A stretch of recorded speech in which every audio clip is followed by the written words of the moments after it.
When the Ultramarines landed, they noticed that the Imperial Fists were already present on the planet, primarily stationed inside Hive Tyrannus Minoris Sigma 23. The Imperial Fists are also manning the walls and attempting to keep the rebel forces from breaching in. However, the Imperial Fists have one main objective while inside the city that they have to take care of before they can really reinforce the walls completely. The apostate cardinals throughout the city have been recruiting civilians while rebel forces are arming them with autoguns. That this is happening in dozens of different places within the city, and the Imperial Fist had decided to put a stop to it through mechanized deployments. Uh, in dozens of locations, rhinos and razorbacks are being utilized. Imperial Fist troops are jumping out. They're loaded down with bolt guns and flamers, and their primary goal. The Imperial Fists are moving through the city streets in a quartet of razorbacks. Two have Las turrets, one has a twin assault cannon turret, and one a twin las cannon turret. More than those weapons, however, they need those transports to insert themselves directly into the mob of traitors that lie ahead without having to worry about their small arms damaging the transports. They still have some distance to travel, and fairly soon the traitors will know of their presence as one of their spotters is located in one of the nearby buildings. Within the transports are 4 tactical combat squads led by a lieutenant. Captains can't be assigned to these missions, as I said earlier, dozens of them are taking place, so lesser officers are having to lead these missions. This is technically 2 tactical squads, and for one, as far as upgrade options go, each 10-man squad can have 2 flamers. The sergeants used to have combi flamers. Now they're just combi weapons, so I think I'm just going to treat them as bolt guns. I'm testing 2 rules this playtest session. First, the flame templates. I'm going to see how well they take care of large groups of people, as they're sacrificing overall range for more hits per flamer. We're also going to be playtesting the Sergeant Lysander upgrades to one of the squads.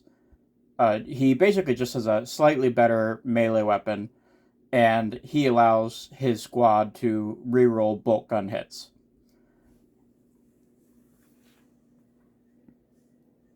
There's not really much else to say about this.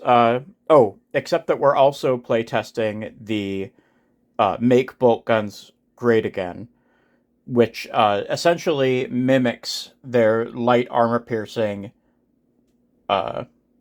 design that used to exist in the game. They used to be AP5 weapons, which meant that if you had a 5-up save or worse, you didn't get a save against a bolt gun.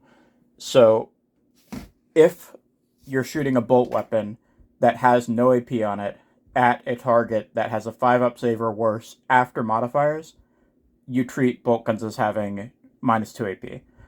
Again, it's only on bolt guns or bolt weapons that don't have an AP value, and it's only only works if after modifiers, including cover saves, their save is a 5+ or worse.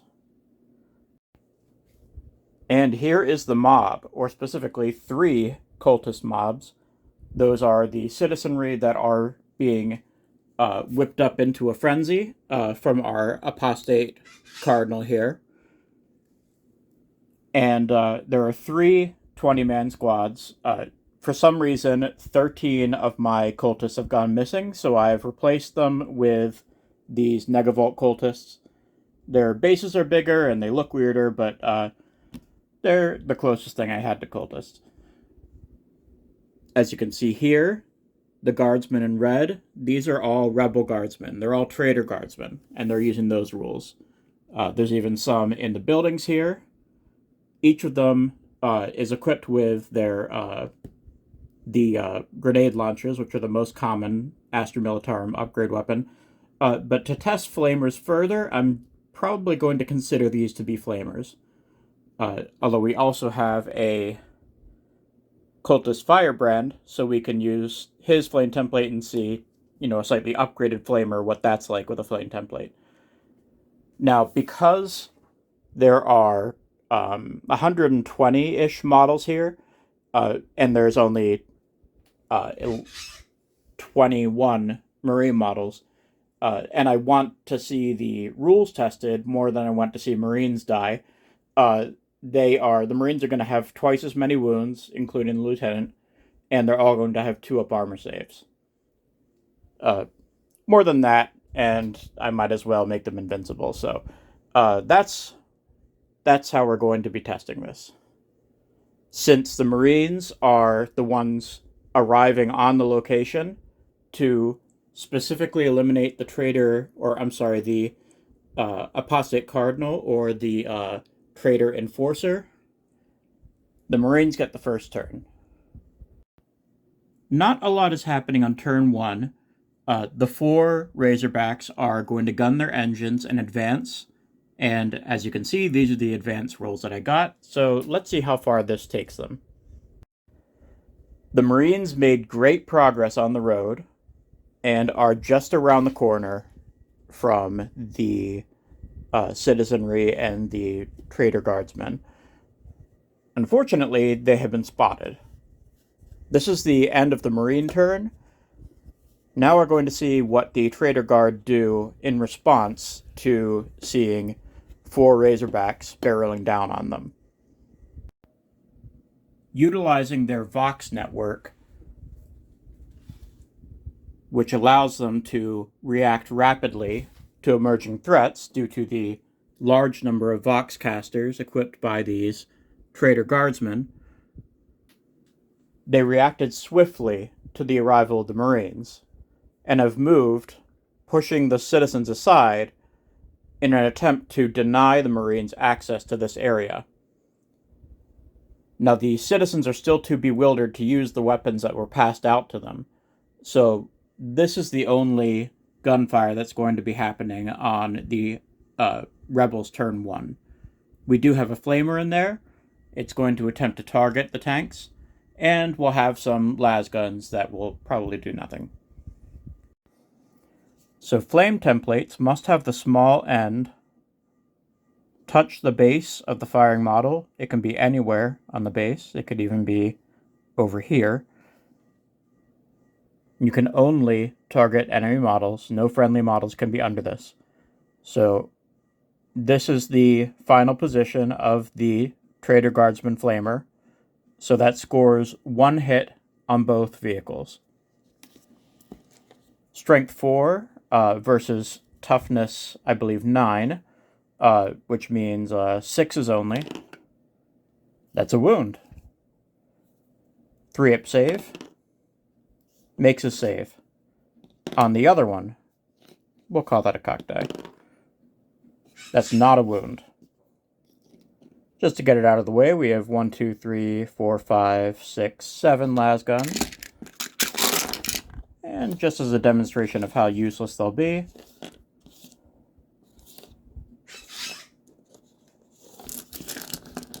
they'll be hitting on 4s. That was laughable. And, of course, they'll be wounding on 6s.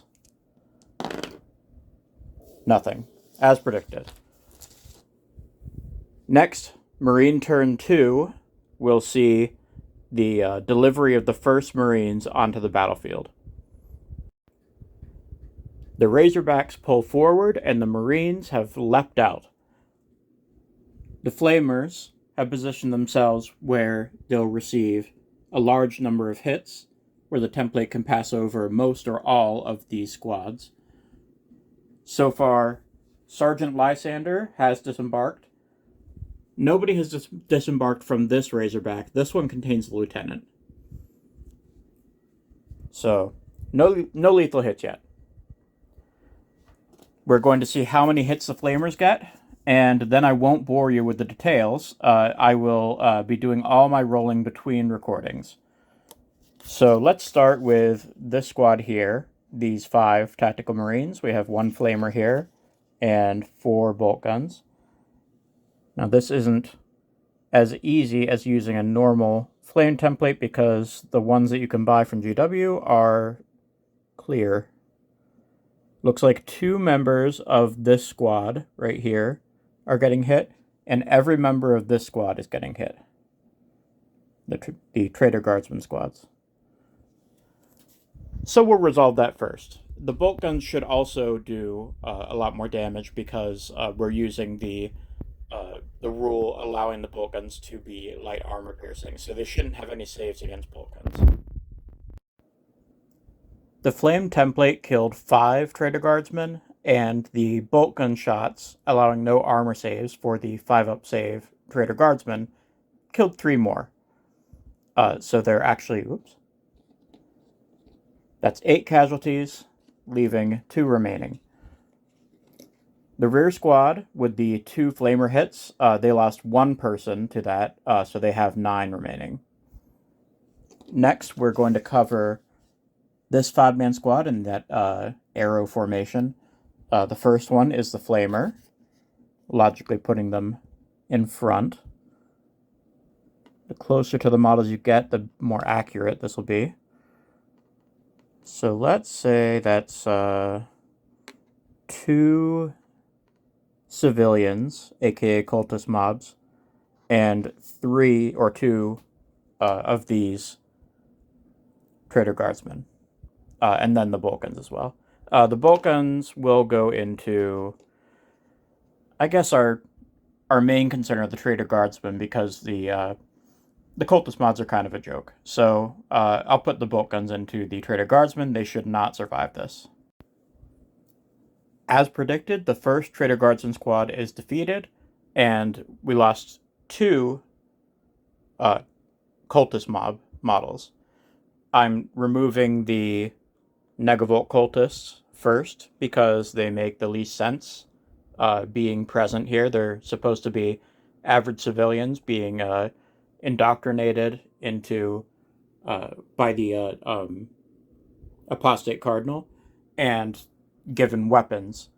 So they're really not meant to be something more high level like these Negavolt cultists. Those guys actually work on machines, and these civilians shouldn't be that competent. So we do have a 3rd squad remaining. This is Lysander's squad. So their Flamer is nowhere? Where did I put their Flamer? And why are there 3 Flamers up here? Ah, I see what happened. So there we go. He is actually a member of Lysander's squad. So his Flamer, we have a nice pattern here for optimal damage. This is all one big squad. So we're going to try to maximize the casualties. We have 1, 2, 3, 4, 5, 6, 7, 8. We can get 9. 9 Flamer hits. Here we have the wound roll on the Flamer. As you can see, we have 1, 2, 3, 4, 5 wounds. I wrote out the saves. They actually made 2 of them. So we only have 3 casualties, despite that large number of auto hits. Next, I wanted to do this on camera. The bolt guns all get to re-roll their hit rolls because of Lysander. Lysander himself has a bolt gun. And so these 2 will be re-rolled. It's a shame that I'm not getting anything from critical hits. So that means all hit. And then we're, of course, wounding on 3s. So that's 1, 2, 3, 4, 5 wounds. Need 6 up saves. And they pass none of them, so that's 5 casualties from bolt guns, thanks to Lysander rerolling a couple of those. The Razorbacks fired all of their weapons, including two Stormbolters, a twin assault cannon, and 2 Lazenplas, and they vaporized the squad. Now, they actually also killed the Firebrand, but I want to see what he does with his flame template, so I just nudged him over to this squad. Next, we'll have Trader Turn 2, and we'll see what the remaining group of traders, minus 30 models, that should be 90 models. Not all of them can organize. Some are way back here. Not everyone up here has a shot, and a lot of people here are just out of range at this point. So we're going to see what kind of damage these guys can do, and we're mostly going to be monitoring the flame template hits. The rebels have mobilized.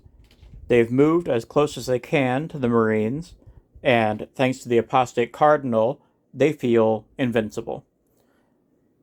The Cultist Firebrand is a little bit far away, but he can probably tag a few Marines plus the vehicle. This Flamer should get a nice amount of targets along that line there. And then we have another Flamer here, quote unquote. You can obviously tell it's a grenade launcher. That should also get a healthy number of targets. Back here we have people that aren't quite there yet. Now, despite that they are obviously holding auto guns, every one of them, and some have heavy stubbers and some have shotguns, we are using the cultist mob data sheet. And basically the rationale behind that is that these are just civilians that were handed auto guns. So their stats are reduced to that of auto pistols to show that they're just basically charging at the Marines, firing as wildly as they can, and there's only going to be a couple of shots actually hitting their armor, let alone doing damage. So first, let's count how many targets we can get under templates, and then I will roll for everything so we don't have to sit around and watch me roll. That was a very good 4 members of that squad, and the vehicle, the Razorback, are getting hit by that Flamer. It's a little bit better than the other Flamers. Trader Guardsman. Again, the Flamer, the small part of it can touch even as far back as here, and we can use that to try to get more people involved in this. For example, if I go up here, I'm missing out on these two. So here I would get 2 Razorbacks, and I can get, looks like the entire squad if I aim this way. Now if I go here, I'll get 4 Marines from one squad and 2 from the other squad. So this is probably optimal because here we have 3 and 3, which is 6. So that's actually the same number. So it just depends on which squad I want to hurt more. If I try to include these 2, I can get, let's see, that would be 5 and only 1 vehicle. So probably one of the 2 here that would get me 6 is what we're going with. Finally, we have this guy here. Looks like he can get 3 and a vehicle. But that depends on what casualties are taken, if any. But considering I've beefed up these Marines, they're probably going to survive this with no problem. Unfortunately, certain elements are still too far away. The quote-unquote command squad that we have here is just too far to do any damage. And these guys are just not moving. They're just here to defend the temple. So, we'll see what happens. Okay, I wanted to show the results immediately after having fired those flamers. The Cultist Firebrand, who essentially has a heavy flamer, was able to do 1 wound to this model. He has 3 wounds remaining. And then the 2 flamers here, this guy and this guy, both managed to do a total of 3 wounds to this squad here. 1, 2, 3, 4, 5. So this squad took 3 wounds from the flamers. Now, normally that would mean 1 dead Marine and 1 with a wound left on him. And this one would just be 1 has a wound left on him. But again, I wanted to keep the Marines alive since they are the primary vehicle for playtesting the rules that I'm trying to do. None of the vehicles got wounded. They need a 6 to wound, so they're all fine. They're going to outlast everything. So now I'm just going to go through and roll a lot of dice and see if any of these small arms can do anything to the Marines. With all of the auto guns, aka las guns and auto pistols, firing into the Marines, this mass of cultists targeted this squad, the Lysander squad, and only dealt 1 damage. These 2 Traitor Guardsman squads focused down this 5-man squad here, and they did 1 final wound to this Marine and took him down. And lore-wise, he's probably not dead. He's probably just injured and can't go on to contribute to the battle. So that's it for the Traitor turn. They have unwittingly lined themselves up in perfect flamer formation. So that's going to produce quite a lot of casualties for the Marine turn 3. And we're also going to try to get the 5 Tactical Marines plus the Lieutenant into the action, mostly by moving these Razorbacks out of the way. And, of course, Marines are going to advance as far as they can, which so far isn't much. There's so many bodies, they just can't push forward that fast. Okay, the Marines have pressed forward. We have some very tactical setups here. We have a flamer set to roast a large number of cultists. We have a flamer here that should go right down that squad. We have a flamer here that should go right down this squad. In previous editions, these were ideal setups to get flame templates, the maximum number of hits. You'd look for situations like this where you can just fit the flame template over the entire unit. And of course, like I said earlier, the main drawback is that flamers without a template have a 12-inch range. So the template itself is 8 inches. So you are sacrificing a little bit of range to get more hits with the template. The last squad has disembarked. There's the lieutenant, dwarfing everybody. He looks like a giant, especially compared to these 25mm Marines that have seen better days. They're all missing guns or arms. So first, we're just going to look at flame templates, and we're going to see exactly what we can get as far as hits.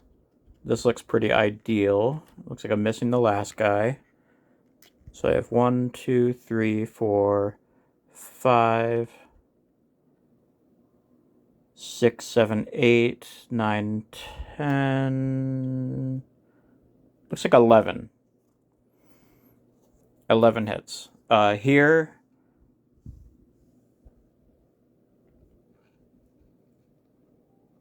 I could get more cultists in it, but I think I'll settle for just the whole squad. And same thing here, except... no, it's everybody but 1, actually. Alright, so I'm going to resolve the flamer attacks first, and then we'll do the boltgun attacks after. And just like current flamers, the results are fairly random. We got 7 casualties from this cultist mob. We have 5 casualties from the... actually, I think it was 4 casualties because I think there were 9 guardsmen here previously. There's 5 left over, so... and here, very disappointing, very poor wound roll and some successful save rolls. We only lost 1 person from this unit. So that perfect shot there didn't really help when it came to rolling the dice. But then again, that's why we have dice in this game. If it was all just everything died under the template, then, it would be checkers. So now we're just going to have the bolt guns firing and the Razorbacks firing. I'm just going to do it all at once and then show you the results. As you can see, a enormous hole has been blasted in the rebels' defenses. The bolt guns, using the make bolt guns better again, or great again rather, denying all of these guys their saves, has actually made the bolt guns more deadlier than the flamers. So I think I'm going to pause make Boltguns Great Again, and they will be AP 0, and the guys they're shooting at will have saves. Otherwise, I don't think we're going to be able to test the flamers as well, because the bolt guns themselves will do more damage and chew through what is a dwindling number of cultist mobs and traitor guardsmen.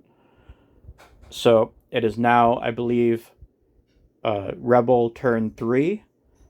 We still have the cultist firebrand. That's basically a heavy flamer that he uses.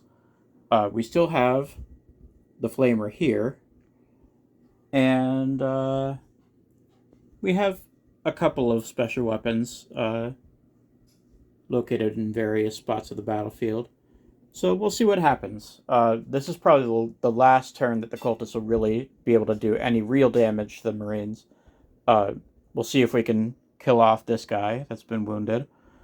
And just try to do as much damage as possible. That's what they can hope for anyway.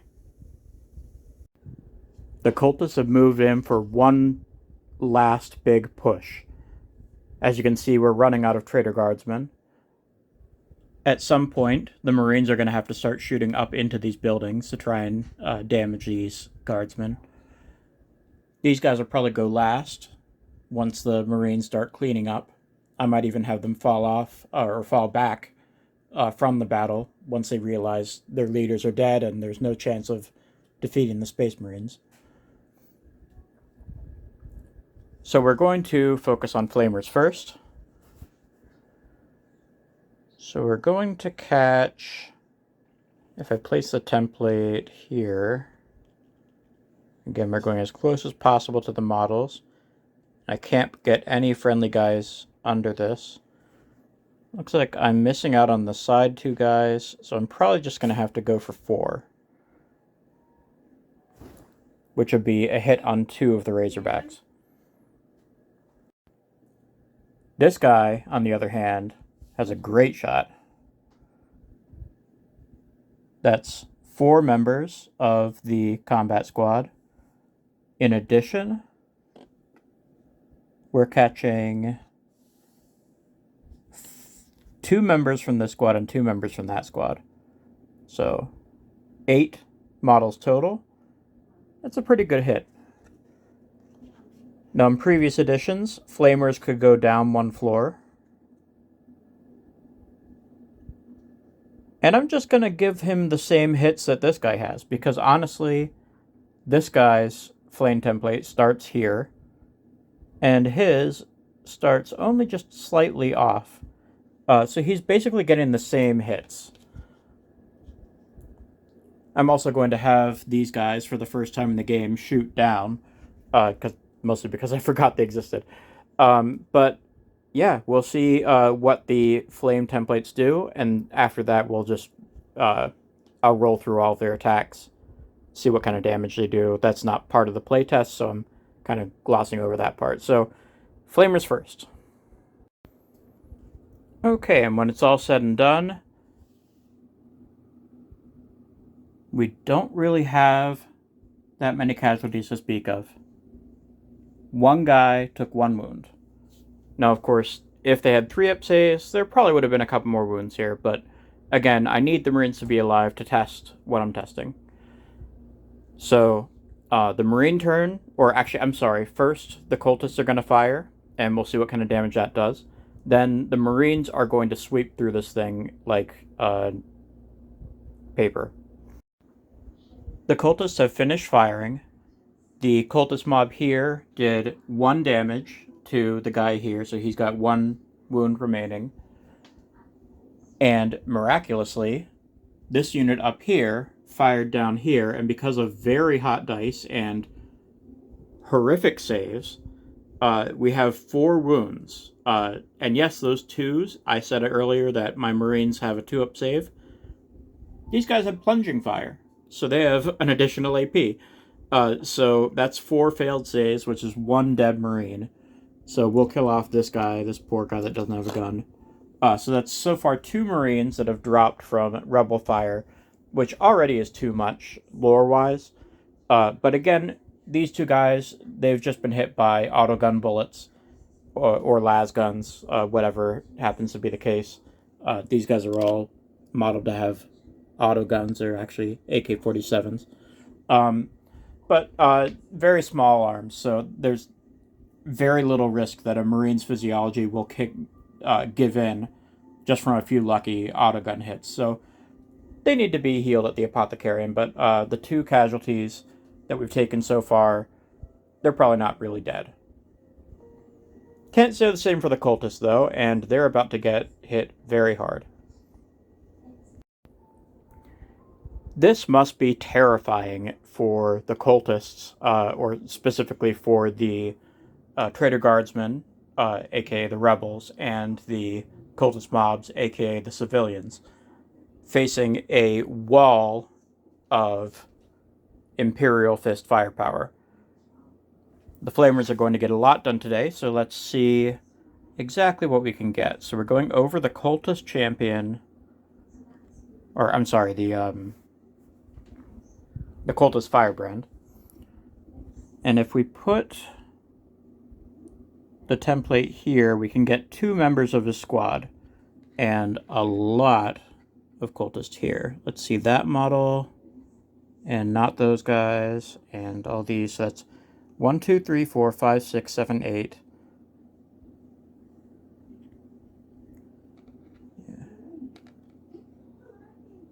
9, 10, 11, 12. Unless we're further back. Are we getting him? Yeah, we're getting him. 12 hits. Let's see you do that with a D6 in 10th edition. Oh, including the 2 hits here. So the actual, or not including, so that's 14 hits total. Now I positioned this flamer here so he can fire down this way and try to catch as many cultists as possible. However, because of just the sheer number of models that he managed to get here, because of their close formation, I'm going to do this flamer first, and then we'll see what models I can get with an additional flamer. 2 casualties here, 6 casualties here. But I still should get a decent number of hits with this template. Let's get it about there. So who is out of this? We have 3 models not getting hit, so that means 1, 2, 3, 4, 5, 6, 7, 8, 9, 10, 11 hits. So let's look at the other attacks hitting other squads. This flamer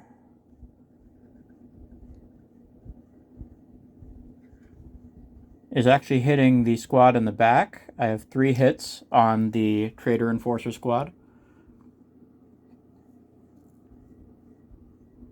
And we'll wait on this guy, because he could get some cultists, but again, we're probably going to kill a lot of them. The Marine Flamers have done massive casualties as predicted. As you can see, only 6 of the 20 cultists are still alive. We even lost 2 models off of this last unit that was untouched until now. We have only 3 models remaining from this unit. They're all special models, though. They have a Flamer, a Sergeant, and a Voxcaster.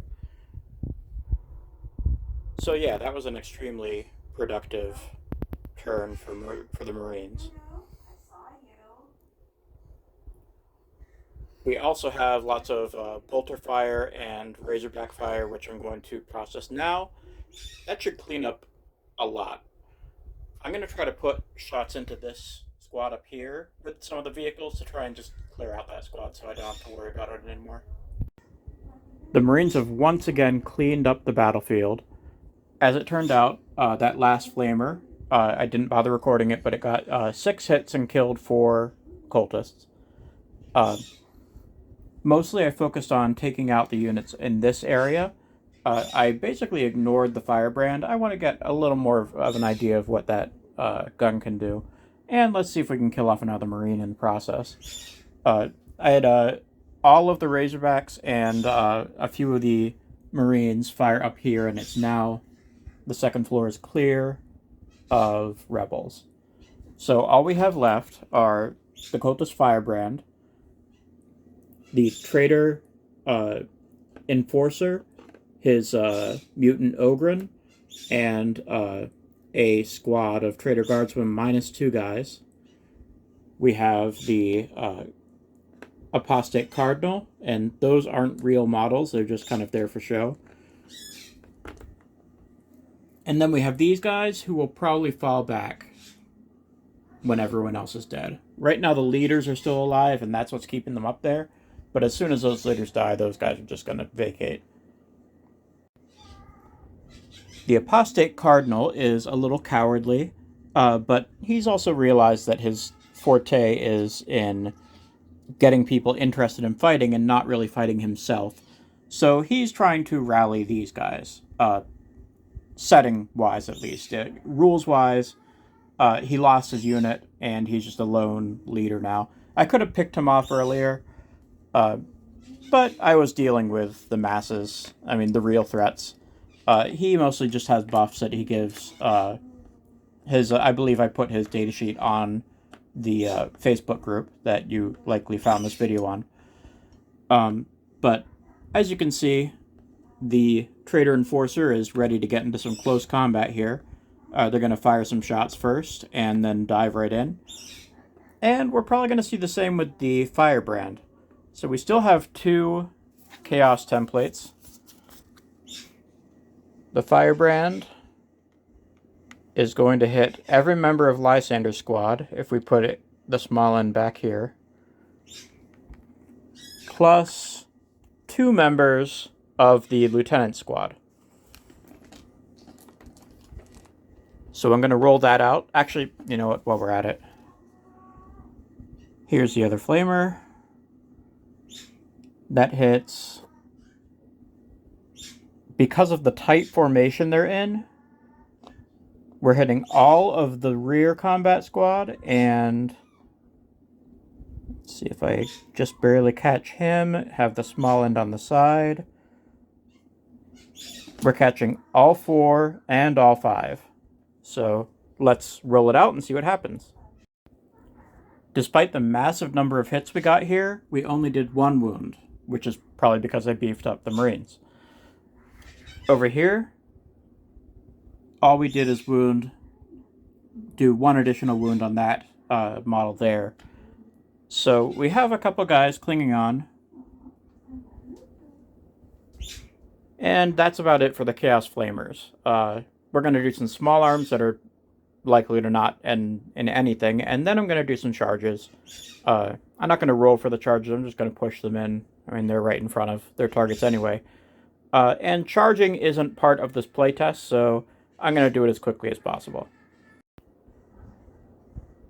The Rebel melee did not turn out the way they wanted. The Cultist Firebrand did no damage and got smashed by Lysander's forces. This unit lost almost everything. They only have 3 guys remaining. The leaders didn't do any damage. It's not looking good. And it's the Marine turn coming up. Big question is, are the Marines going to fall back from combat? Or are they going to stay in, fire bolt pistols, do melee attacks, and trust that to kill them? We'll see what happens. I believe we're going into Marine turn 4. I'm not going to go back and edit this thing, so if I'm wrong, whatever. The Razorbacks have circled the wagons. The Marines have opted to stay in close combat, trusting their regular close combat attacks to damage the mere mortals. And we have the 2 free squads moving through this way. Now I got this squad here, who has 1, 2, 3, 4 members, plus the character. This flamer, he's 1 inch away from the combat. I don't think this guy is, though.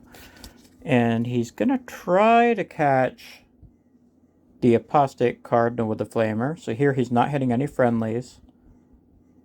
He is hitting the apostate cardinal, and I cannot include anyone that's in melee, which looks like I accomplished that. So that flamer is getting 1 hit off of the apostate cardinal. Lysander's entire squad is going into the apostate cardinal. The flamer has no problem catching him. So I'm just going to combine the flamers and the small arms, since we're nearing the end of this exercise. And the traitors are no more. The rebel forces have been defeated by Marines. Both the mutated Ogren and the traitor enforcer did their best to deal damage to the Marine squad and managed to leave this guy with 1 wound. But in turn, despite the Ogren's high toughness, their terrible saves resulted in their deaths. The apostate cardinal easily fell to ranged fire. He did roll very hot on his Rosarius save, his 4-up invuln, but he is now defeated. His aides, or whatever they are, probably attempted to flee, but with their disciplined bolter fire, I'm sure they were taken down as well. And now the area is clear of hostiles. The group defending the cathedral have fled, and the Marines were successful. This is a successful Marine deployment, mechanized deployment, and overwhelming use of firepower, combination of flamers and bolters, cleaned up the battlefield. There were 2 Marine casualties, which, as I said earlier, probably were not deaths. They just were injured to the point that they couldn't participate in the rest of the battle. And we did have some injuries. Pretty severe injuries. Out of the 4 wounds that I gave every tactical Marine, 2 of them only have 1 wound remaining, and 1 has 2. They received quite a lot of auto gunfire. So it did weather down the Marines a little bit, but honestly, this whole situation, the Marines were obviously favored. The Marines were obviously going to win. Everything was stacked in their favor. The main thing is that I tested out the flame template,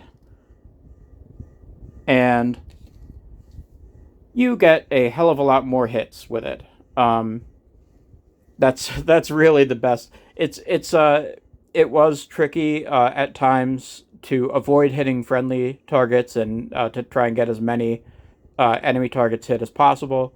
It did result in 1 flamer hitting multiple units throughout the game. Kind of reminded why they got rid of flame templates. The current rules are probably better with the D6 hits and auto hits. You're getting a lot less hits in, and honestly, that balances flamers, because flame templates, especially when doing things like firing Overwatch or with squads that have multiple flamers, you just get way too many hits. I do have memories of various editions where I would have whole squads wiped out by flamers that just had too much AP on them. I'm looking at you, Haldrakes, back when you were useful. But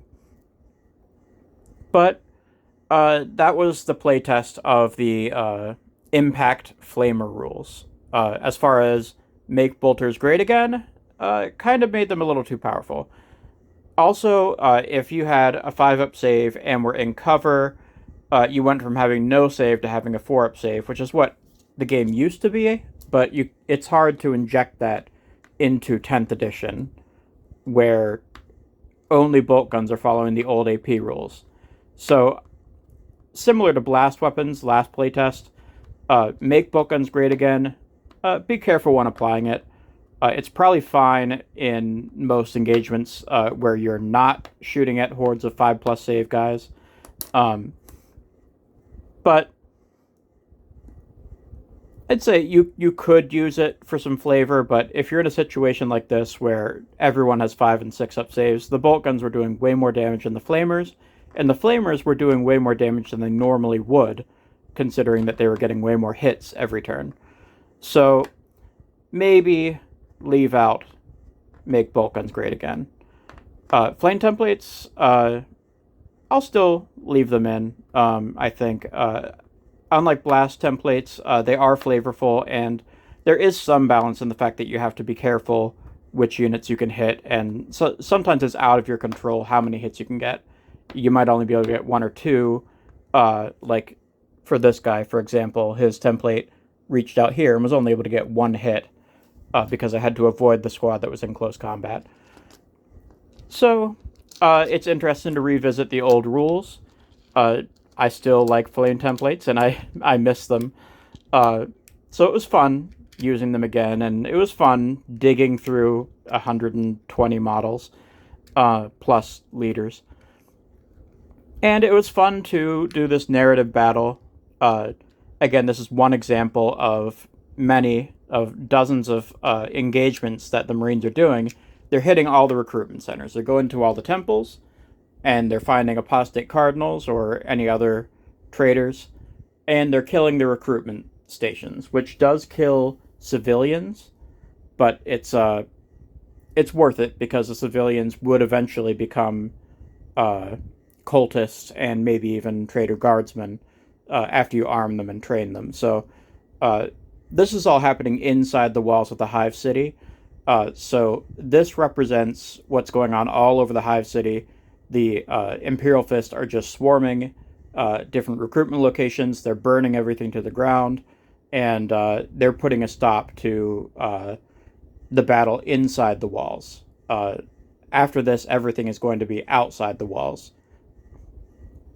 In the next playtest, I'm going to be testing morale rules and the rules for falling back in the old editions, where you physically, if you failed what we now call battle shock tests, that you would physically move back, and as long as you were still quote unquote battle shocked, you would continue falling back until you hit the edge of the board. I'll review that throughout the week, and then next week, Thursday or Friday, I'll do a playtest.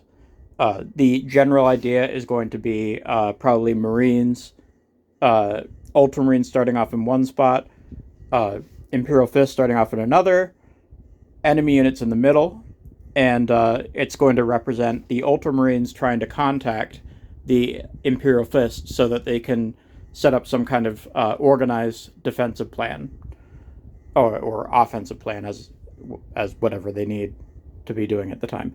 So look forward to it. And thank you for watching this video. I hope you were watching it at double speed, watching it myself to, just to see, to edit it, or to, just watching it myself after I compile it. I'm super annoyed by my own voice. So I hope that you're doing it double speed so that my slow way of talking doesn't completely ruin your fun. All right, well, again, next week we're looking forward to another playtest. Until then, sure.